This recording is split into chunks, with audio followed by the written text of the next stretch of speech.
Happy Tuesday. I have a lot of data for your weekly update for the week of November 30th through December 7th. We had 49 new listings this last week. 9 homes came back on the market, 15 price reductions, and 9 price increases. There were actually 4 contingent sales this last week as well. 123 pending sales, 55 of those were on the market for 7 days or less, 27 for 8 to 15 days, 15 for 16 to 30 days, 10 for 31 to 45 days, and 16 were on the market for more than 45 days.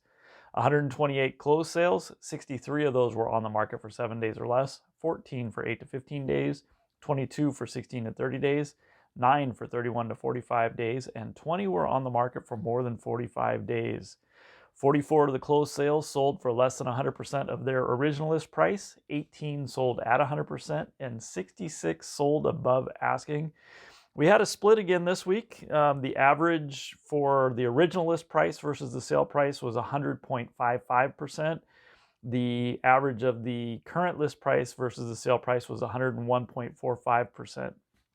So that number has shrunk down a bit as well. We're at 205 homes, 238 including condos. We gained a little bit of condo inventory, but this is where we were back in May. And this is actually, we had the fewest pending sales since March this last week.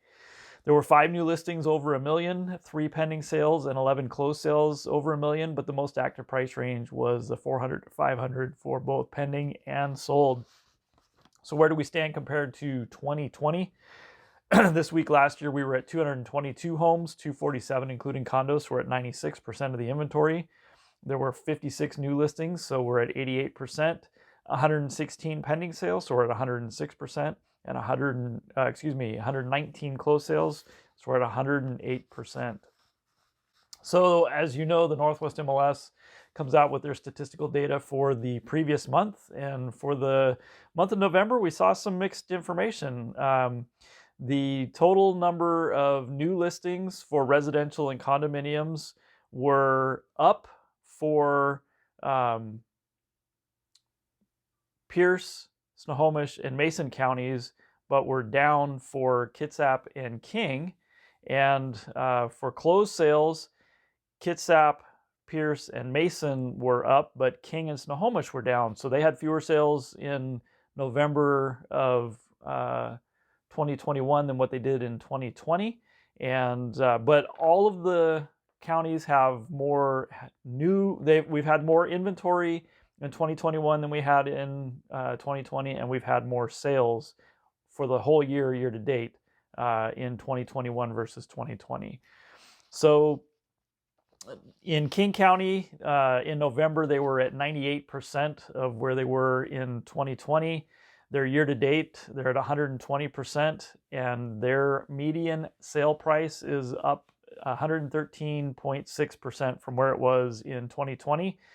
Snohomish County had 97% number of sales in November, but year to date they're at 112%, and their median price year to date is 123.6% of where it was in 2020.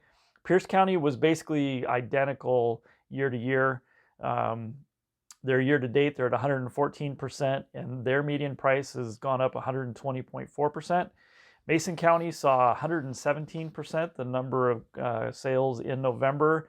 They're at 104% year to date, and their median price is at 119% of where it was. In Kitsap County, we saw 106% the number of sales in November. We're 112% year to date. And our median price for residential and condominium is up 116.9%. We're at $485,000 compared to $414,900 where we were last year. A number you may hear in the media is our residential sales price. So that's only residential, not including condominiums. We went from $416,444 to $491,000. So we're at 117.9% of where we were in 2020. Our median sale price in November was the highest we've seen, is $500,000 even. And that is a year over year increase of 112%. So there you have it. Like I said, a lot of data today. As always, please feel free to reach out with any questions and we're happy to go over it. Otherwise, Have a great week, and we will see you next week.